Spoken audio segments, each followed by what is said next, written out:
Afternoon everyone. Digha থেকে এসে সবারই শরীরটা খুব একটা ভালো না, জ্বর, পেট খারাপ, এই অবস্থা। বাড়ির উপর এসেছিলো পেয়ারাওয়ালা, কাকুর কাছ থেকে 500 মতো পেয়ারা নিয়ে নিলাম, কারণ এখন 100 টাকা কেজি পেয়ারা। পেয়ারাগুলো এত সুন্দর ডাসা ছিল। পেয়ারাগুলোকে কেটে আমরা বাড়িতেই বানাই যে বিট লবণ, আমরা যে পাহাড়ি লবণগুলো কিনে নিয়ে আসি, দলা লবণ, সেইগুলোই বাড়িতে গুঁড়ো করে মিক্স করে চালনি দিয়ে চেলে নিই। ওই বিট লবণ দিয়ে এই পেয়ারাটা খাবো। আমার হাজব্যান্ড বলছিল যে পেয়ারাগুলো খেলে একটু পেটটা ঠিক হবে, মানে বিট লবণটা খেলে। ও বলে আর কি আমলকি দিয়েও আমরা ওই লবণটা দিয়েই খাই, তাও পেয়ারাটা দিয়ে ওই লবণটা দিয়েই খাবো। দেখো পেয়ারাগুলো দেখেই জিভে জল চলে আসছে, এত টেস্টি পেয়ারা।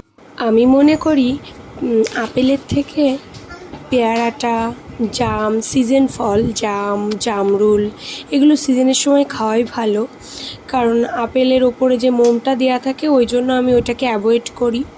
পেয়ারাটা আমার খুবই পছন্দের একটা ফল। নাশপাতি, পেয়ারা, জাম, জামরুল, আম। আমের সময় তাই জন্যে খুব পাকা নরম আম আমার একদমই পছন্দ নয়। ডাসা ডাসা আমগুলো একটু পাকা পাকা, এগুলো খেতে ভালোবাসি। আর এখানে যে পেয়ারাটা নিয়ে চলে গেলাম হাজব্যান্ডের কাছে আর বড় ছেলের কাছে। দারুণ জিনিস তো, পেয়ারা আপেলের মতন সুন্দর। কেমন?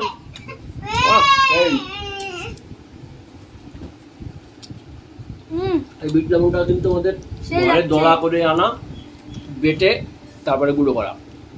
কিনাটা না, মানে কিনা ওইটাও মানে দলা দলা থাকে, এটা বেটে গুঁড়ো করতে হয়। কেমন পেয়ারাটা? একদম ডাসা না? দারুণ, একদম জাক্কাস।